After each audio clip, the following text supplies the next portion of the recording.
Praise God. Hallelujah. Magandang umaga po sa ating amang makalangit. Amen. At sa ating Panginoong Hesukristo at sa bawat isa na dinako ng biyaya sa lugar na ito. Praise God. Praise God, totoo nga na maliban na makatagpo tayo ng biyaya sa Diyos. Amen. Hindi tayo magiging kalugod-lugod sa Kanya. Hindi tayo makakarating sa lugar na ito. Praise God. Praise God, hindi natin mai-enjoy ang mga pagpapala ng Diyos. Amen. Praise God. At praise God.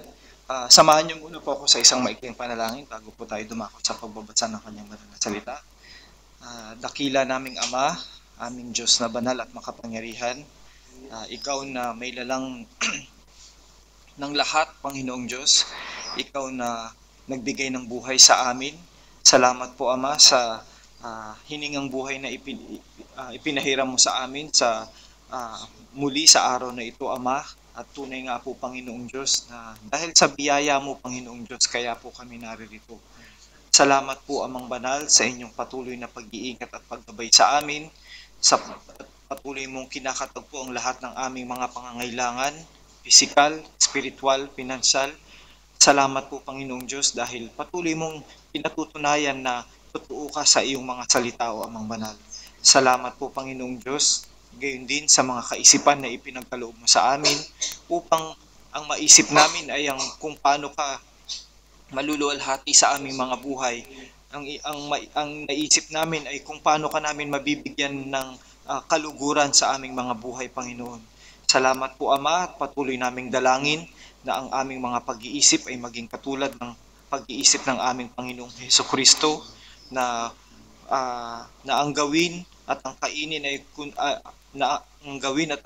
ang gawin ng kalooban ng Ama, Panginoong Diyos, para sa amin. Salamat po, Ama, sa lahat ng sa lahat po ng aming natanggap sa inyo. At bagamat kakaunti po kami, Ama, sa umagang ito, hindi po ito hadlang, Panginoong Diyos, upang magkaroon ng magkaroon ng nararamdaman na panlulumo o kalungkutan. Bagkus dumarating talaga ang mga pagkakataong ganito na may lumilisan, may dumadating, may lilisan at may magpupuno ng kakulangan, Panginoon.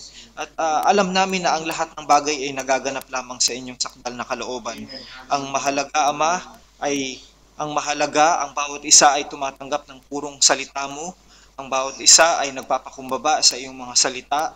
Ang bawat isa ay patuloy na namumuhay ng may kaayusan at may kabanalan sa inyo, Ama.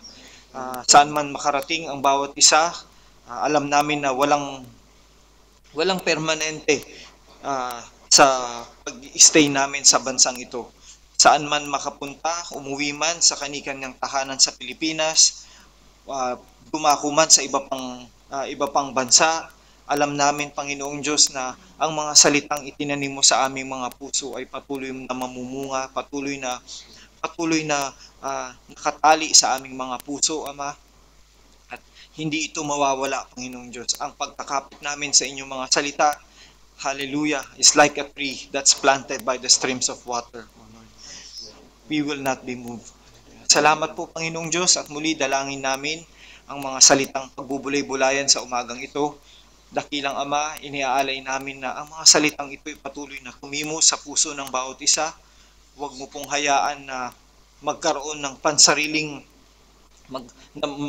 masambit ko ang anumang mga bagay na may mga pansariling motibo, kundi ang bawat salitang mabanggit lamang dito sa likod ng pulpitong ito ay magbuhat lamang sa inyo, Ama. Wala po akong magagawa, Panginoong Diyos. Ang inyong abang lingkod, umaamin, Panginoong Diyos, na may kakulangan sa pananalita at may kakulangan sa pagpapaliwanag, sapagkat ang mga bagay na ito, Ama, hindi nakukuha sa mga intelektual na kaparaanan.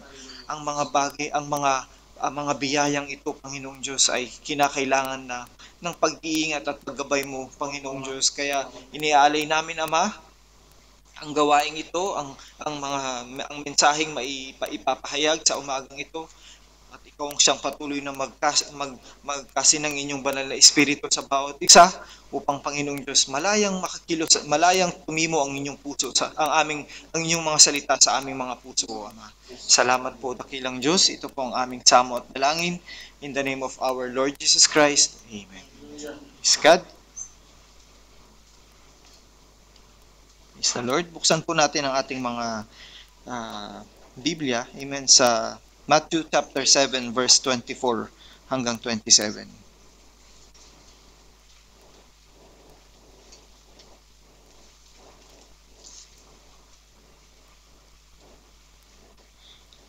Praise the Lord. Amen. Sabi niya, verse 24, "Therefore, whosoever heareth these sayings of mine, and doeth them, I will liken him unto a wise man, which built his house upon a rock. And the rain descended, and the floods came, and the winds blew, and beat upon that house, and it fell not, for it was founded upon a rock. And every one that heareth these sayings of mine, and doeth them not, shall be likened unto a foolish man, which built his house upon the sand. And the rain descended, and the floods came, and the winds blew, and beat upon that house, and it fell, and great was the fall of it." Ang Diyos ang patuloy na magpala ng kanyang mga banal na salita. Amen. Praise God. Maaari na po tayong makaupo. Amen. Sabi nga sa mga prayers, minsan na I came across sa mga preaching ng ating kapatid na sabi niya na ang mag-open, magbasa ng mga talata sa Biblia, kaya nating gawin. No? Kaya nating basahin, pero ang magbigay ng buhay dito sa mga salita ng Diyos na binasa natin, ang Diyos lang mga makakagawa. Praise God. Naway ang mga salitang nabasa natin ay magbigay buhay sa bawat isa sa araw na ito. Amen. At manatili sa ating mga puso bilang guide hanggang sa muling pagbabalik ng ating Panginoong Hesukristo. Amen. Praise God. Kanina nga, habang inaawit natin yung the end is here, it's now at hand. The wife is gathering, the world is failing. We are all gathering. Amen. We are all gathering and having an understanding on the one true God, no? The Godhead. The wife is gathering. The world is failing. Habang lumilinaw yung salita ng Diyos, habang lumilinaw yung pagka-Diyos sa atin, na ilalatag ng maayos sa atin, the world is failing. No? Even the United Nations is failing to address every single issue na nangyayari sa bawat bansa. Minsan kinakampihan pa nila yung mga corrupt, no? Yung mga maling pamamalakad ng mga ibang mga bansa. No? May mga nagrereklamo nga na ang laki-laki ng gastos nila, ang laki-laki ng gastusin ng United Nations, lalong-lalo na sa mga employee nila. Yung normal administrative work na normal na employee na gumagawa ng administrative work, parang mga nasa 30% yung taas ng sahod niya compared dun sa isang normal na employee na gumagawa ng administrative work sa US. So nagkakaroon ng issue. Even the biggest organization, they are all failing to address these issues happening around. No? Ang mga bansa naglalaban sa kapwa bansa. Ngayon, wala tayong magawa sa China kahit na sinakop na ng China, kahit na yung mismong malapit na isla na hakbang lang sa atin, hindi natin maipagtanggol.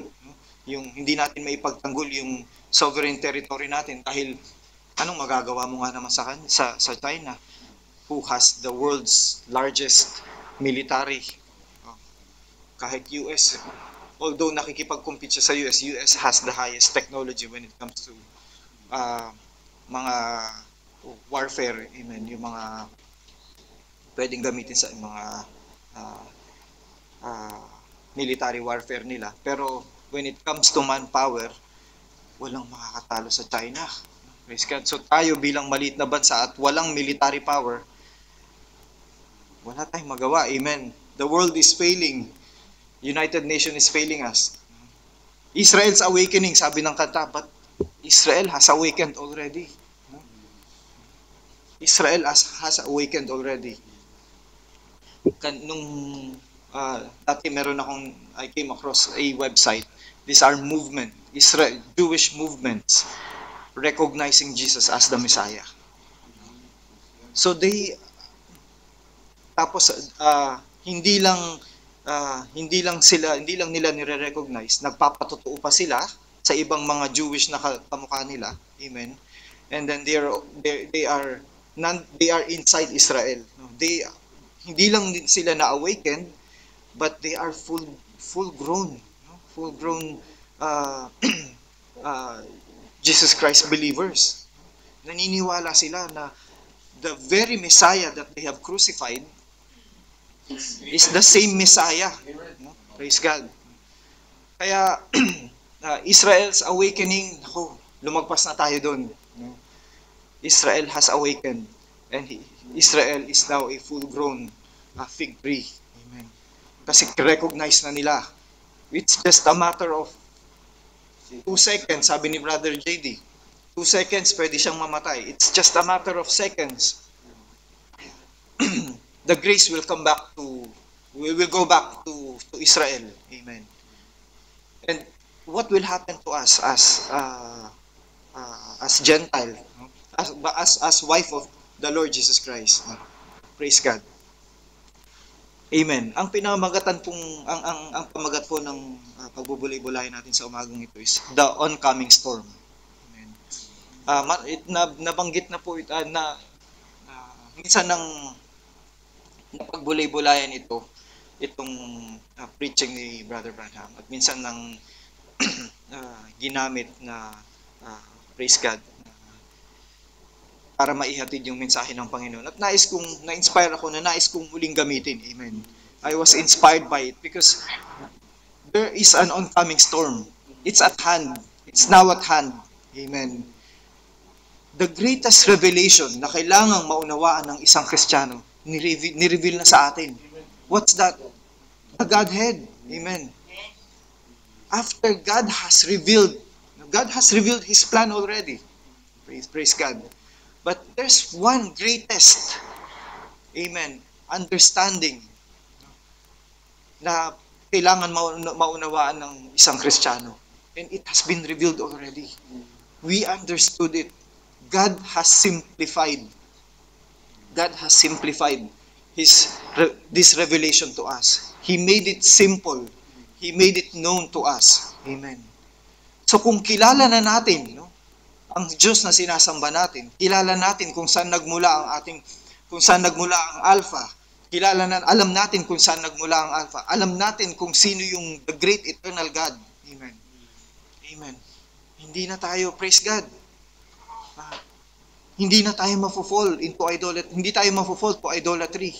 And hindi tayo susumbatan ng ating Panginoong Hesukristo na you do not know. Hindi nyo alam kung sinasamba nyo. No?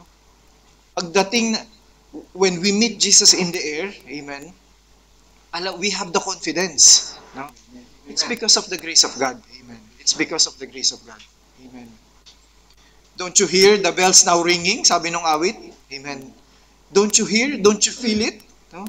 Don't you hear the bells now ringing? The angels singing, "Is the glory, hallelujah." Jubilee, sabi niya. No? Jubilee. May paglaya, no? Jubilee, may paglaya na sa sanlibutan ito. Amen. Praise God. Gusto ko nang lumaya. Amen.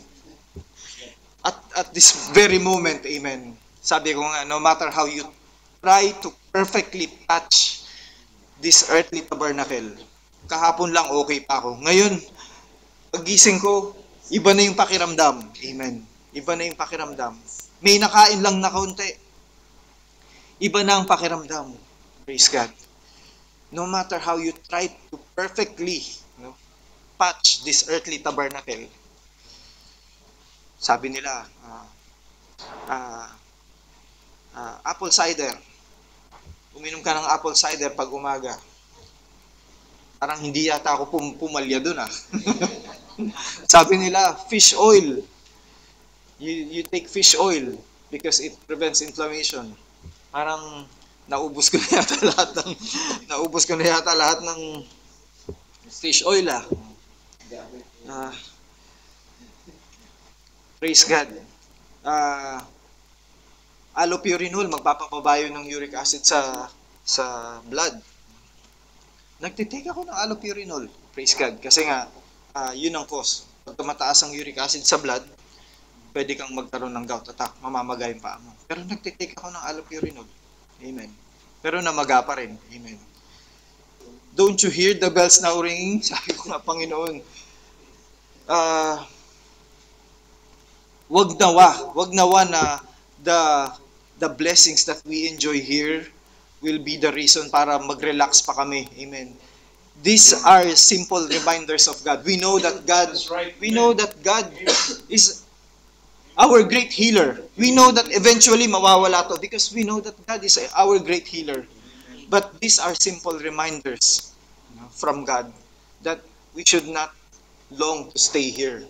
We should not long to stay here just because we're enjoying the grace of God, yung material blessings of God. Just because we're enjoying the material blessings of God here, magkakaroon na tayo ng complacency to relax and maging complacent na we will not hindi tayo magpupursige o we will not long and cry to God na Lord, send ang dakilang Ama, send our Lord Jesus Christ para makaalis na kami sa sanlibutan ito. Amen. Praise God. Hallelujah. Pero amen. It's through the grace of God. Sasabihin kong muli, it's through the grace of God. Hindi hahayaan ng Diyos na maging complacent tayo. Hindi hahayaan ng Diyos na mag-relax tayo. Amen. But the more we experience this, the more na mapapalapit tayo sa Diyos dahil we do not belong here. We're all sojourners. No? Lahat tayo'y napadaan lang. No? Napadaan lang sa space of time na ito. Amen. And let's all make this journey worth. Amen. Praise God. Let's make all this journey worth. Kasi, amen, in our short span of stay here, that will determine, sabi nga ng ating kapatid in his previous message, in our short span of time spent here, will determine yung kung anong magiging kalalagyanan natin in eternity. Kung papasok na tayo sa eternity, amen? Okay, hindi. But let's all aim for that. But it's all for the grace of God. It's all the grace of God. Doon sa binasa natin, the oncoming storm, amen. Praise God. Jesus was speaking here of a coming storm. Meron siyang sinabi na sabi niya, whoever heareth these sayings of mine, yung sino man ang nakikinig at ipinamumuhay itong sinasabi, binabanggit ng ating Panginoong Hesukristo, sabi niya, it's likened unto a wise man. He was likened unto a wise man. So kung halimbawa, meron kang alam na sakunang dadating, amen. If you consider yourself as a wise man, you will prepare yourself. Diba? Maghahanda ka. No? You will prepare. If a storm will strike in your life, every man or every woman should prepare. Praise God. There's just no way out of it. Walang pwedeng makatakas doon. Amen. That storm will strike. That storm will strike you sometime in your life. So you have to prepare. You have to be prepared. Hindi natin alam. In our life, maybe it's a storm na pagsubok. Amen. You have to prepare yourself. Or it can be literally a storm. No? Praise God. Sakuna. Amen. It depends on what kind of foundation you have. It depends on what kind of foundation you have, whether your house will weather it or not. It depends kung anong pundasyon meron ka sa iyong buhay. Kung matibay ang pagkakaangkla mo sa salita ng Diyos, amen, just like a tree planted by the streams of water, you will not be moved regardless or no matter what kind of storm you will face in your life. Amen. Praise God. There has been many lives saved because of because of their preparations in storm in let's say in a coming in a storm. And there has been many lives also lost because failing to take the heed of the warning of the storm that's coming. It pays to take heed of the warning. It pays to take heed. May malaking reward kapag nakinig ka dun sa babala. At meron ding malaking kaparusahan kapag hindi mo sineryoso yung warning na ibinigay sa iyo. Praise God. Minsan nagiging katawa-tawa, no? Sabi minsan, katulad ni Noah nung siya'y nangangaral. Diba? Imagine mo 120 years. 100 siguro in first 2-3 years mainit, maraming tumanggap, maraming naniwala. Amen. But after one decade, parang mahirap na yatang paniwalaan after 1 decade. Amen. Tapos after half a century, 50 years, nagpaapo ka na, yun pa rin yung ipinapangaral mo, yung apo mo nagkaapo na rin, yun pa rin yung ipinapangaral mo, yun pa rin yung ipinapangaral sa'yo, parang mahirap ng praise God. Parang, amen. But it pays to take heed, no? Kapag if it's, thus saith the Lord, if it's God who said it, you may kill the messenger, but you cannot kill the message, sabi nga. No? Pwede mong alipustahin yung messenger, but you cannot kill the message. The message will still be the same, no? Until such time of its fulfillment. Praise God. Praise God. Meron akong, praise God, meron akong naging karanasan na sabi ko, malaking naging tulong. Amen.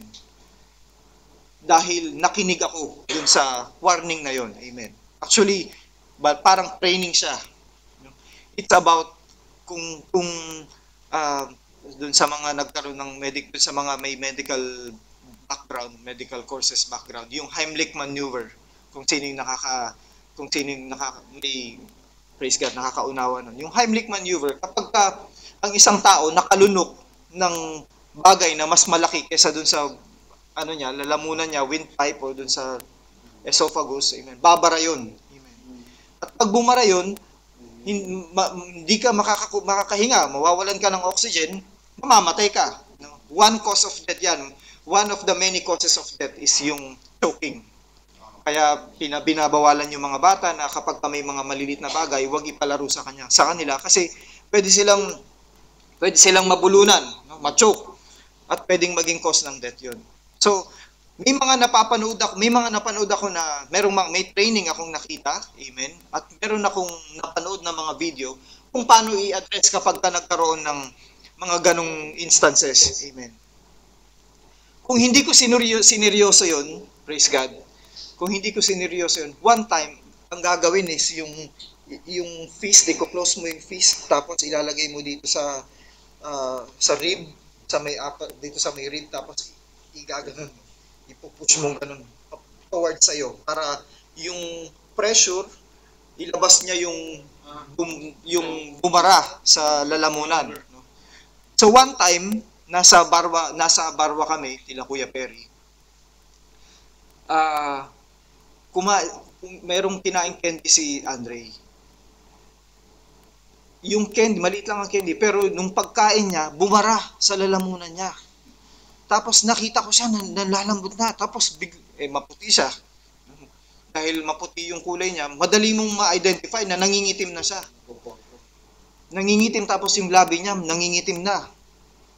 Parang nagbu-bluish, nangingitim na yung Tapos tapos hindi na siya makalakad, hindi na siya makatayo, talagang gumagano na. Sabi ko kay Kuya Perry, i-Heimlich mo, iganon mo. Sabi kong ganun. Tinuruan ko si Kuya Perry, ginanon niya.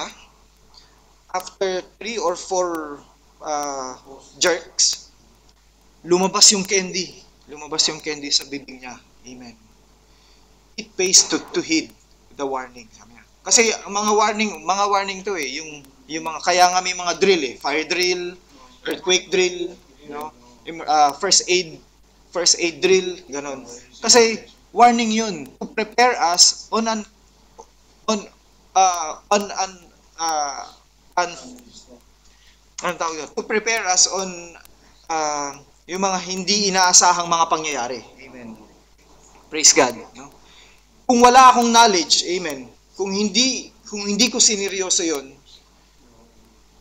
maaring patay na siya sa oras na to. Amen. Maraming bata kasi hindi ano yun sa statistics, maraming mga batang namamatay because of choking. Lalo na yung mga infants, yung toddlers, kasi sinusubo lang nila, tapos hindi na nila alam ilabas. Amen. So may paraan para ilabas yun, para gawin yun. They call it Heimlich maneuver. Praise God. So if someone who received that warning and did not take heed of it seriously, pag dumating siya sa sitwasyon na yun, hindi niya alam ang gagawin niya. Amen. Hindi niya alam ang gagawin niya. And where will you go? No? Where will you go? Anong ipapaalala ng Diyos sa iyo? Amen. If you did not take heed of His warning, anong maaalala mo na ipapaalala? Wala kang maaalala kasi you did not take heed of it. No? Praise God. It pays to take heed of warning. Amen. Merong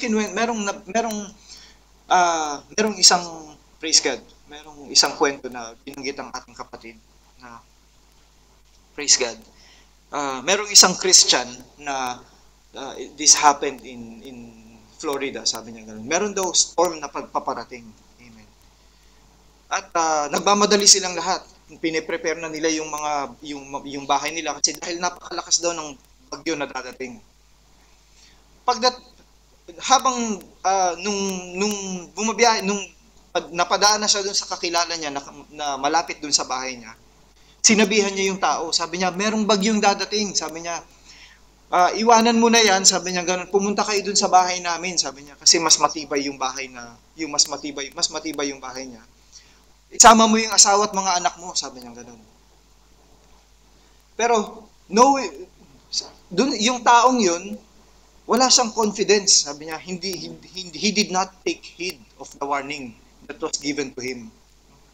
Sabi niya, hindi ako naniniwala diyan sa sinasabi mo, sabi niya ganoon. Hindi ako naniniwala diyan. Aayusin ko muna tong mga dahil marami siyang pinagkakabuhayan, may mga manok siyang mga alaga. Praise God. Inuna muna niya na ayusin yung mga bagay na yun. Yung asawa mo na lang at yung mga anak mo, yun ang dalin mo, sabi niya ganoon. Papuntahin mo sa bahay, sabi niya ganoon. Sad to say, sabi niya, he did not take heed of the warning. Praise God. Umalis na siya, iniwan niya yung lalaki. Amen. At pagkaalis niya, amen, doon na dumating yung bigla nang dumilim. Biglang dumilim, praise God. At pagdilim ng kapaligiran, saka na bumagsak yung malakas na ulan, amen, at bumaha. Tinangay lahat ng mga manukan niya, tinangay lahat ng mga kabuhayan nila, amen. At yung asawa niya, sabi niya, I have control of my wife. He will not go to you, sabi niya. Hindi siya sasama sa iyo dahil ako ang pakikinggan niyan, sabi niya.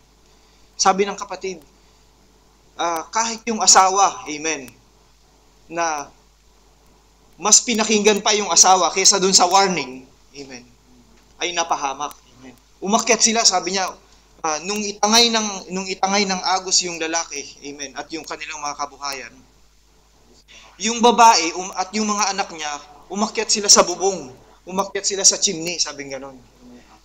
Pero may ahas, sabi niya ganun. Praise God. Merong ahas, amen. Nakagat sila.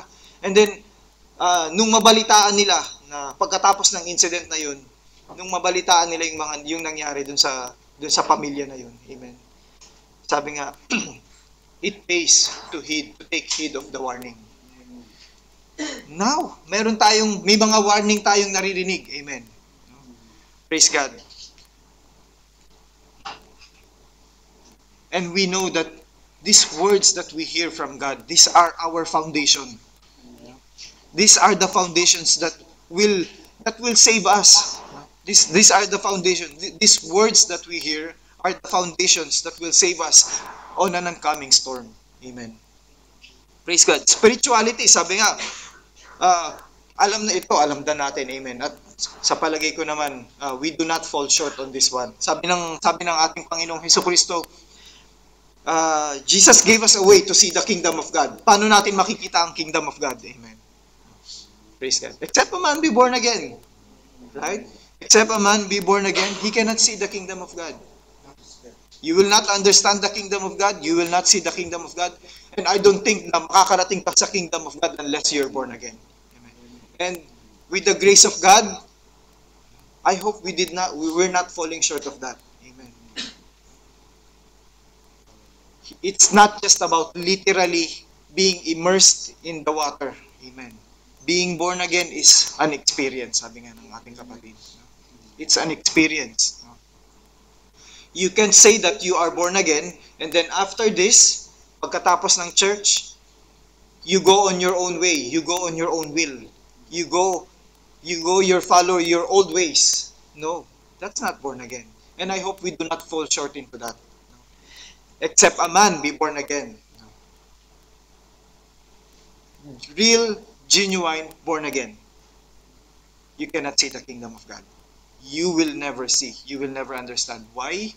Because if you go here and pumupunta ka dito and then after service, you live your own life, not the life of Jesus Christ, you're grieving the Holy Spirit. How can you be saved by doing that? That's your seal of your redemption. Sabi ng Ephesians, di ba? Grieve not the Holy Spirit of God, whereby you are sealed until the day of your redemption. That's your seal. Yun yung seal mo. Amen. That's your ticket. Praise God. That's your token. Amen. Until the day of your redemption. Now, if you're grieving the Holy Spirit, do you think that you still have the seal? Amen. Wag naman. Sabi ng ating kapatid, wag naman mangyari yun. Amen. Praise God. If you are baptized in the name of the Lord Jesus Christ, amen, which we are all, amen, then it means that we are covered by His blood. Amen. If we are covered by His blood, then that means we are under His grace. Amen. If we are under His grace, we are outside the law. Diba? Praise God. Why is it important that we are outside the law? Kasi pag outside the law ka, amen, you're under the grace, amen, you're always hindi ka nagkakasala. Amen. Amen.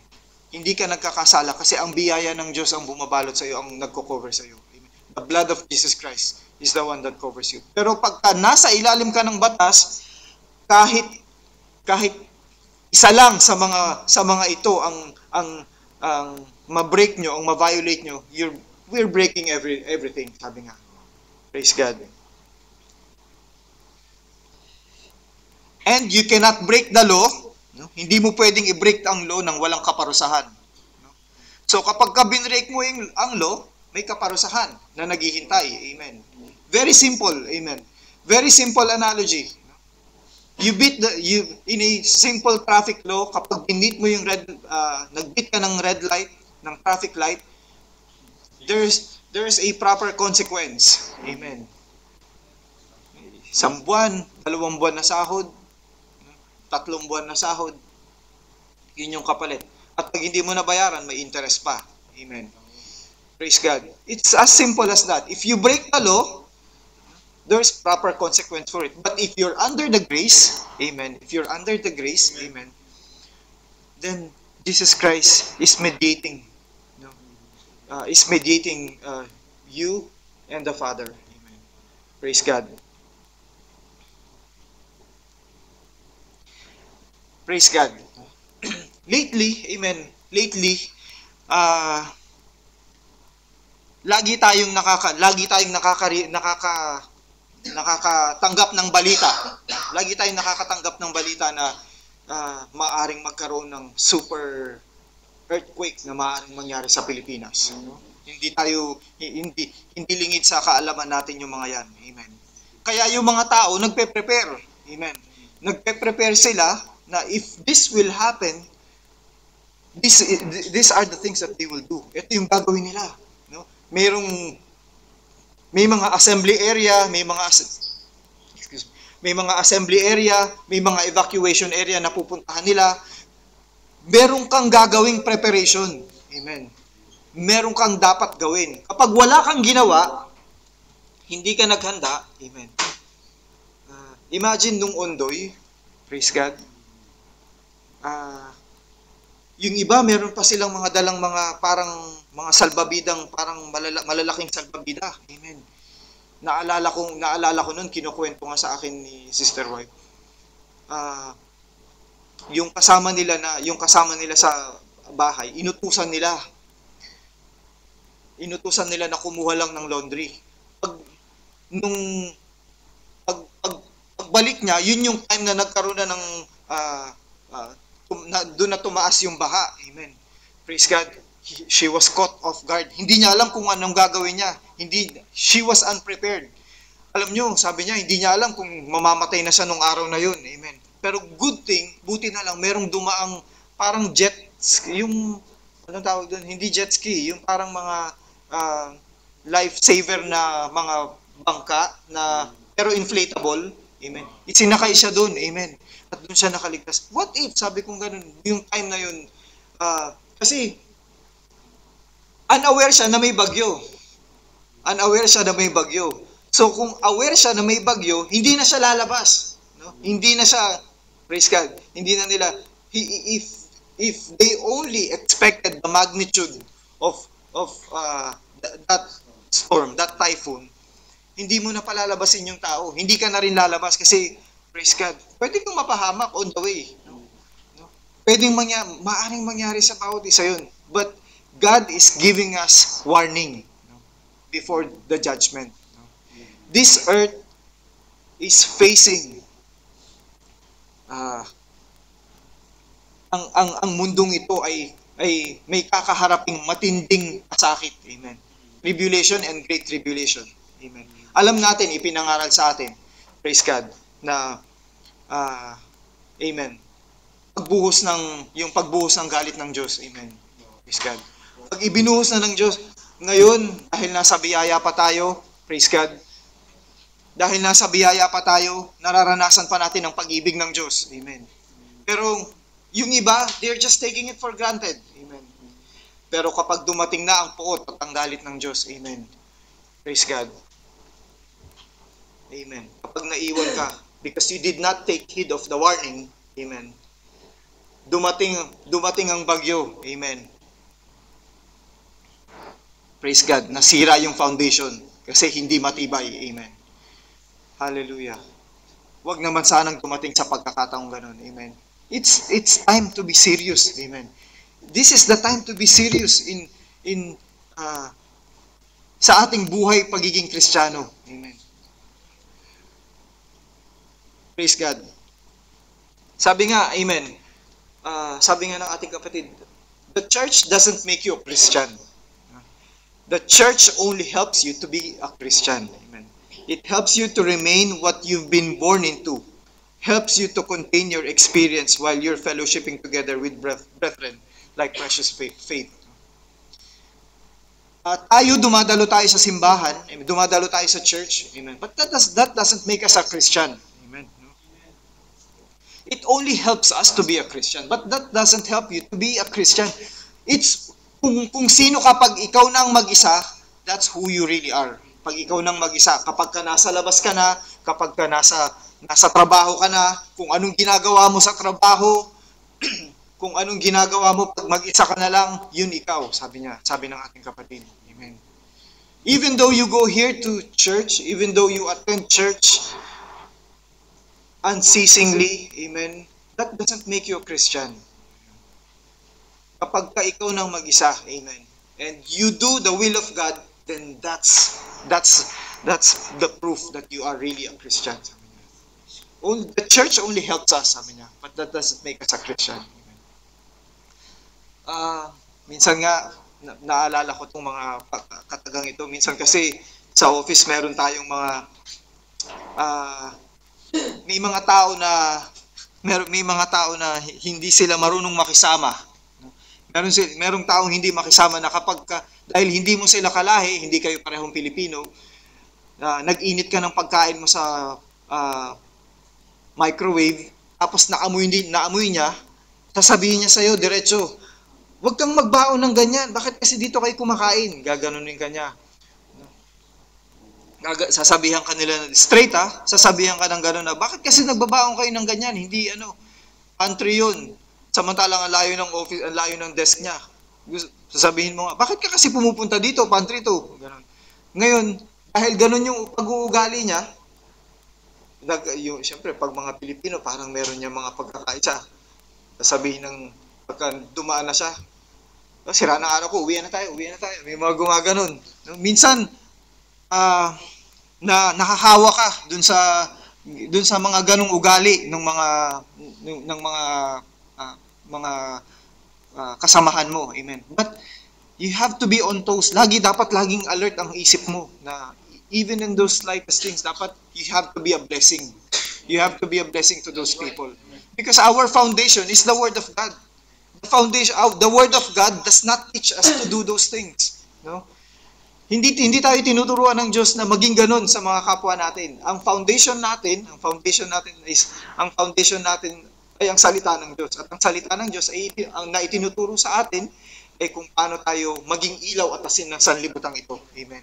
Kaya nga minsan, sa totoo lang, nagigilty talaga ako kapag dumadating din sa akin yung mga bagay na yun. But praise God. We have to show the true Christian in us. Praise God. Sabi nga, amen.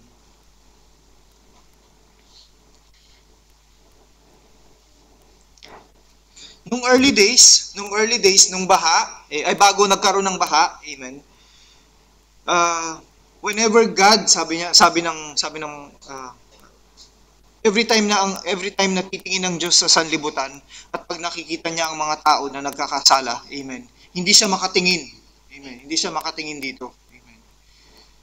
We all know that He's omniscient, He's the omnipotent, and He's omnipresent. But He doesn't delight on evil. Amen. Kapag nakikita niya, titingin siya sa sanlibutan at nakikita niya ang mga tao na nagkakasala, praise God, nalulungkot siya. Amen. At nang umabot na yung kasamaan ng tao sa kasukdulan, amen, doon niya pinadala yung baha. Amen. It's the same method that God will do. No? Pero bago niya gawin ang mga bagay na yun, bago niya ipadala ang kanyang galit, amen, sa sanlibutan ito, aagawin muna niya tayo. Amen. Praise God. Aagawin muna niya tayo. Sabi niya, people today seem to be comfortable to sin. Sabi niya, because we own a new car, because we can eat 3 meals a day, because we can sleep on a clean bed. That's wonderful, sabi niya. But that would be good. But we forget God when prosperity comes like that, sabi niya. Huwag na sanang mangyari sa atin yun. No, just because we eat 3 times a day or 4 times a day, or just because we sleep in a clean and good bed, or just because we own a good car, brand new car, or just because we own a new house, or just because we have a big bank account, big bank account. Sabi niya, sana wag tayong maging komportable dahil na-enjoy natin yung mga bagay na yun. Sana wag tayong maging comfortable sa sin, sa pagkakasala. Amen. We should still be on our toes. Laging iniisip na mag-ingat. Amen. We should always be careful. Amen. Amen. Sabi niya,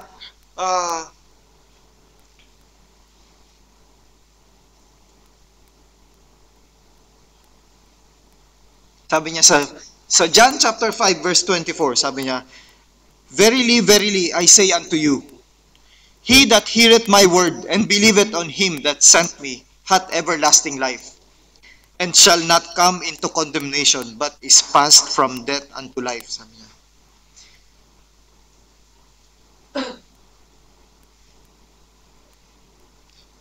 Praise God. Sabi niya,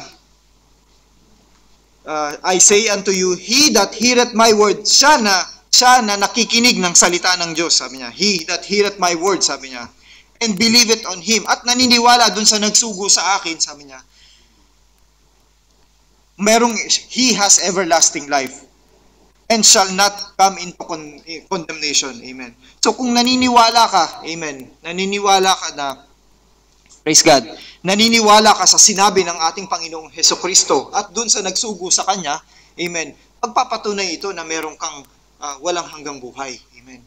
Pero kung yung sa sinabi pa lang ng ating Panginoong Hesukristo na unless a man be born again, and we cannot apply that in our life,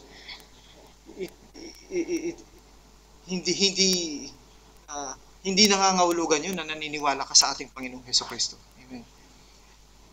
At pag hindi mo pinaniniwalaan at hindi mo ginawa yung sinabi ng ating Panginoong Hesukristo, it means that you don't believe also the one who sent Him, the Father. Amen. And we're so blessed, brothers and sisters, na we believe the words of our Lord Jesus Christ. Kaya naniniwala rin tayo to the one who sent Him. We're so blessed. Praise God.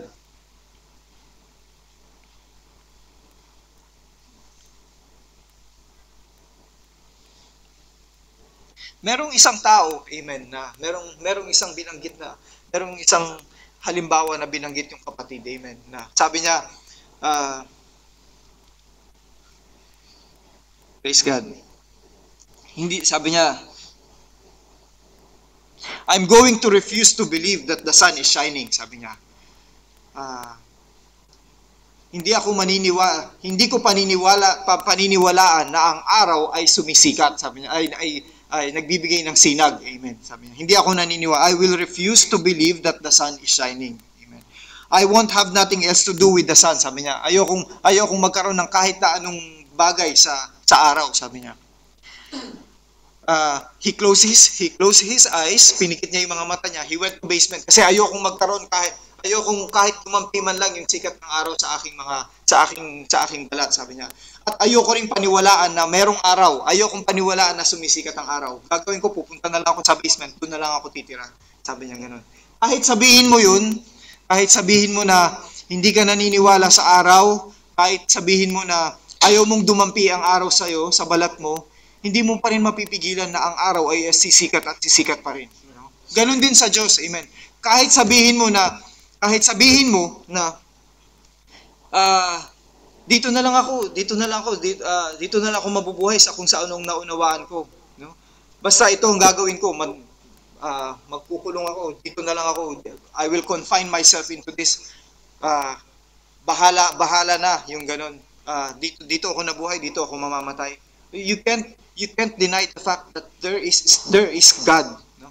God is saving His people. No? Nasa sayo kung gusto mong maligtas. Amen. Nasa sayo kung gusto mong masikatan ng araw. Amen. So, anong nangyayari? Sabi nga, yung taong yun, sabi niya, pagpunta niya sa basement, amen, nanirahan siya ng matagal doon, amen. Ano nangyari sa kanya? Naging maputla siya kasi hindi siya nagkakaroon ng yung anong tawag doon? Pigmentation, melanin yata yung tawag doon. Amen.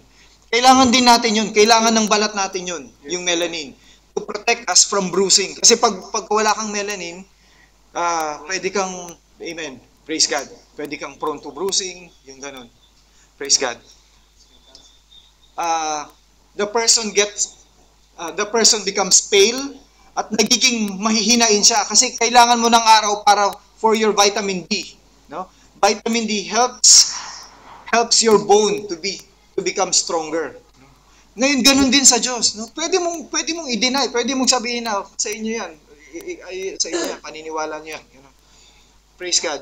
Pero you can't deny the fact that God is bringing life. God gives life to those who will accept Jesus Christ as their Savior. Amen.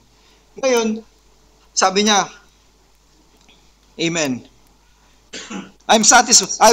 I will stand and he would say, and he would stand and say, I'll tell you, I'm satisfied here. I'm satisfied where I am. He doesn't want to welcome the sunshine. He doesn't want its healing rays. He doesn't want its beauty. He doesn't want its warmth for his life. Something is wrong with that man, sabi niya. something is wrong with that man, sabi niya. No, parang merong mali dito sa taong ito. Amen. And so this man or a woman who would say, praise God, who would say he's refusing, amen, the sunshine, the Holy Ghost, amen, he will end up, sabi niya, praise God, he will end up pale, he gets real pale, and then he gets sick. And then until such time that he dies. Amen. The Holy Spirit is our door today. Amen. He is our safety door. Now, only those who enter into that door are safe. Amen. There is warning, my brothers and sisters. There's warning. So, it's always best to prepare for that warning, for the danger that's coming. Amen. Alam nyo, minsan nga, pagka nanonood ako ng Facebook, pagka nakakabasa ako sa Facebook, amen, ng mga article, kaya may mga na-share, sabi ko, yung mga tao, minsan mas pinaniniwalaan pa yung na-share at na-post sa Facebook kaysa dun sa nakasulat sa Biblia. Halimbawa, sinabi,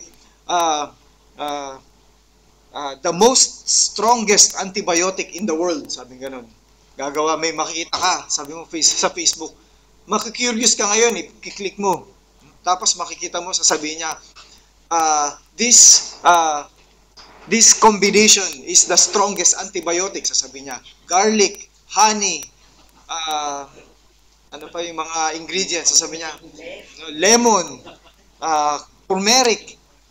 If you combine this and then take one teaspoon every morning, sabi niya, you will no longer get sick, sabi niya gano'n. Praise God. Sabi ko, ang daming tao, makikita mo nun, may iba, ilang taon na, sinishare pa rin yun. Ibang tao, tapos pagka may mga pagpupulong-pulong, may mga meeting, yun yung ibo-brought up, tapos paniwala sila na totoo, na ganun nga yun, na effective nga yun. Pero sa totoo lang, pag sinerch mo yung source at origin nung nag-publish nun, ano lang siya, nang hula lang, parang nag-combine lang, nang walang scientific basis. Pero paniwalang-paniwala yung mga tao. No? Pero, amen, sabihin mo, except a man be born again, he cannot see the kingdom of God. Ay, nagsalita na. Walang, no view. No view. Praise God. Praise God. Praise the Lord. No? Hindi parating, praise God. No? Sabi ko nga ba, buti pa yung ganun pinaniwalaan, sabi ko. Minsan kasi tayo minsan nadadala rin tayo sa mga ganun no? Yung papaniwalaan natin. Meron pang isa yung parang kidney cleanse, sasabihin niya. The most effective kidney cleanse, sabi niya ganun. No need to spend your money buying expensive medicines, ganyan. There's an easy way, organic way to cleanse your kidney, ganyan. And kidney, liver, be gout-free, sasabihin niya, for your life, sabi niya ganun. Tapos, drink this, mga organic, combine, sabi niya. Lahat ng tao, pagka halimbawa, nalaman nila na nagkaroon ka ng gout attack, magme-message, mag-PPM na sa'yo, magdi-direct message na sa'yo, oh, puntahan mo to, basahin mo yan, ganyan. I-combine mo itong mga ganito, ganyan. Papaya daw, sabi niya. Dahon, fruit, yung green papaya, sabi niya, yung green, yung dagta, pakuluan mo daw yun, tapos inumin mo. Yun daw, effective yun, na hindi ka na magkakaroon ng gout, sabi ganun. Tapos sabi, pero sabihin mo, halimbawa, doon sa taong yun, puntahan, yung doon sa taong may gout, o doon sa taong may sakit, pero sabihin mo na, Jesus is the same yesterday, today, and forever. And He is our great healer. Parang medyo mag-aalangan pa yun. hindi ka masyadong paniniwalaan, hindi magte-take heed. No? Praise God. Pero bakit ganun? Mas madaling paniwalaan ng tao yung mga bagay na sinabi lang ng tao, no? Kaysa sa sinabi ng Diyos. Amen. No? These are warnings to us. No? These are, no? Praise God.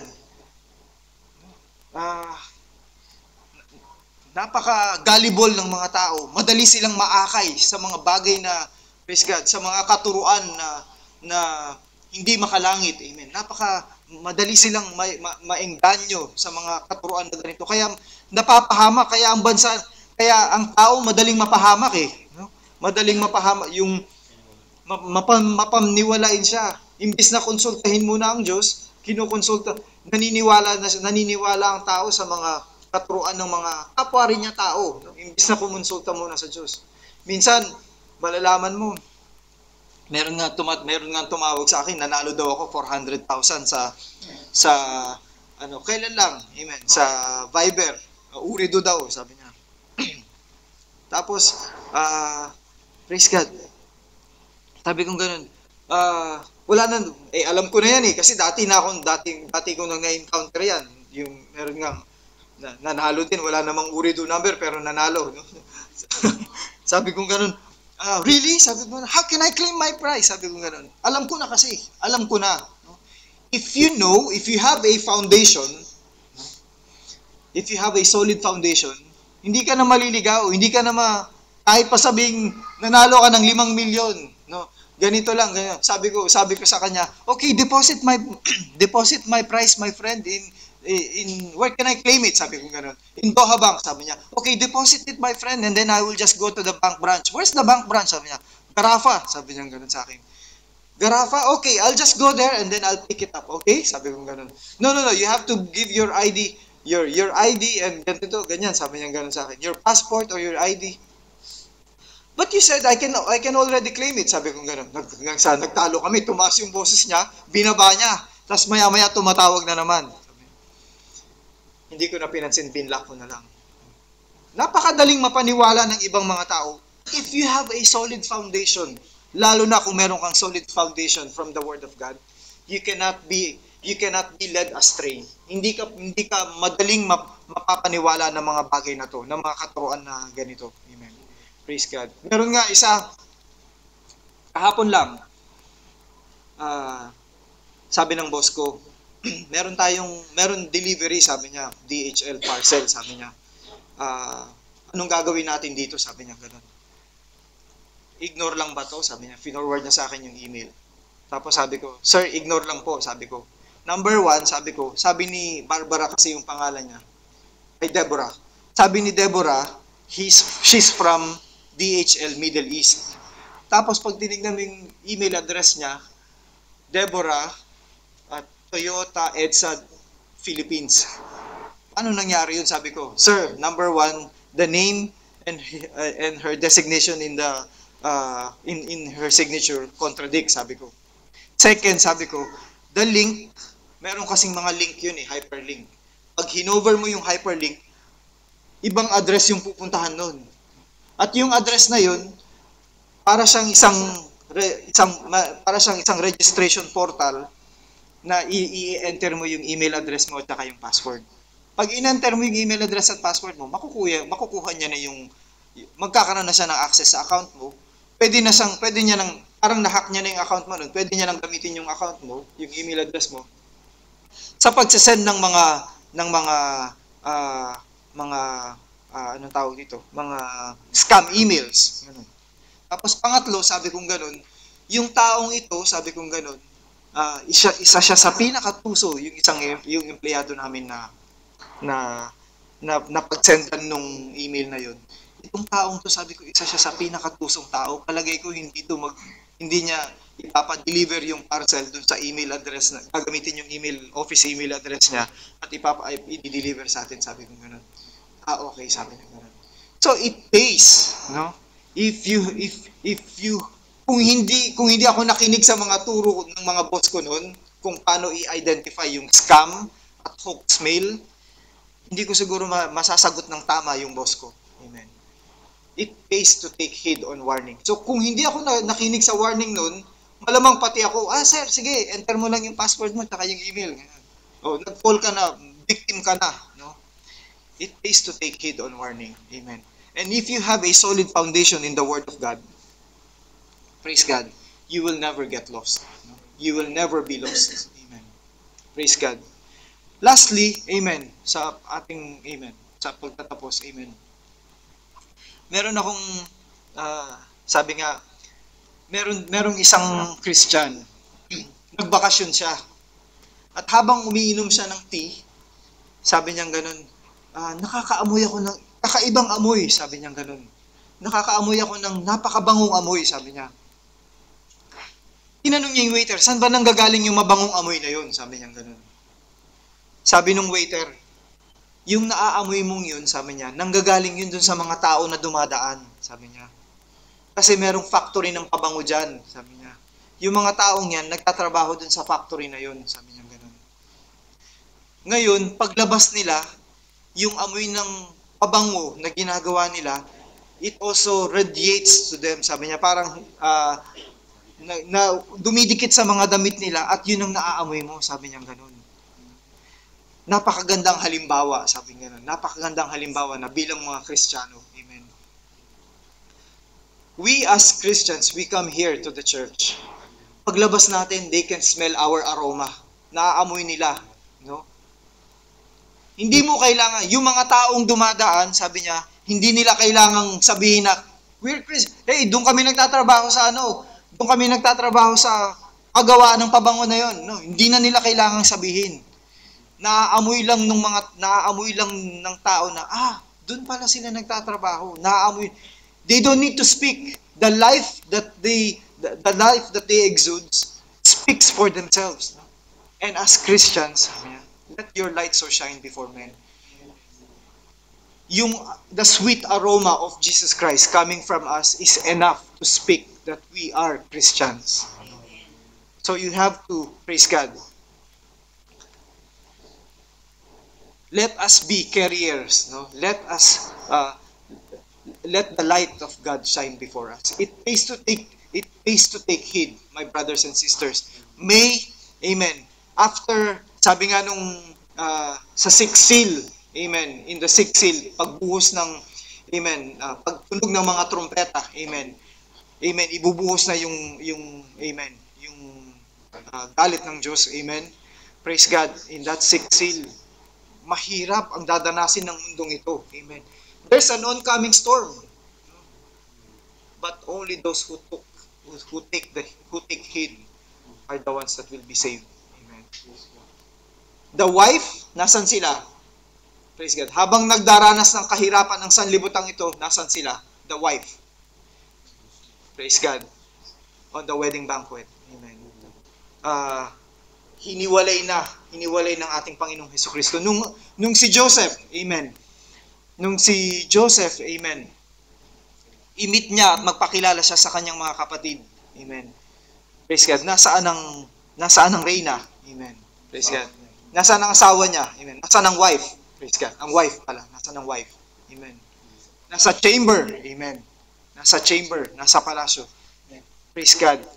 Sa daranasin ng sanlibutang ito. Amen. Sasabihin ng tao na tabunan na siya dahil sa hirap ng buhay na daranasin niya. Amen. Sasabihin niya sa bundok na tabunan na siya. Amen. Ang kamatayan tatakas. Kaya nga siguro yung iba, yung mga apocalyptic na movies at saka series na napapanood natin, yung mga Walking Dead na sinasabi, no? Buhay pero naglalakad, pero naagnas yung katawan, naagnas yung mukha. Kasi tatakas yung kamatayan. Paano nga naman yun? Anong hindi mangyayari yun?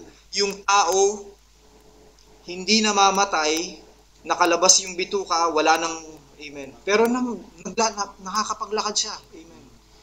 Praise God. There's a storm. There's an oncoming storm. Amen. Praise God. But only those who take heed, praise God, will be saved. Amen. Let's all stand, brothers and sisters. Amen. Praise God.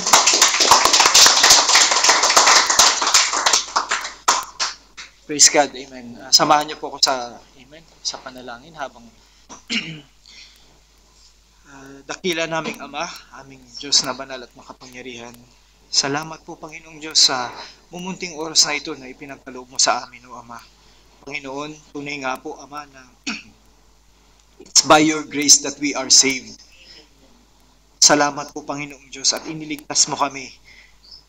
And even though there is an oncoming storm, we are confident, O Lord. We have the confidence in you. We have the confidence in your word, that you will save us, O Lord. Salamat po, Ama, and dalangin po namin, Panginoong Diyos, na patuloy na maitimo ang mga salita mo sa aming mga puso. Salamat po, Ama, sa pagpapahayag mo ng inyong mga salita sa amin, naway patuloy na maging buhay na mga letra ang mga kapatid, Panginoong Diyos, na lumalakad sa sanlibutan ito. Patuloy na maging buhay ang mga salita mo sa aming mga buhay, O Ama. Salamat po, Panginoong Diyos, sa mga salita mo na ibinigay mo sa amin. Patuloy mo kaming ingatan, Ama. Help us, Lord, to be strong, not to grieve the Holy Spirit, O Lord, because this is our seal until the day of redemption, O Lord. Thank you, Father God, for all the blessings, O Lord. And we thank you, O Lord, for your grace to us, O Lord. Salamat po, Ama. In the name of our Lord Jesus Christ, we thank you and we pray. Amen. Praise God.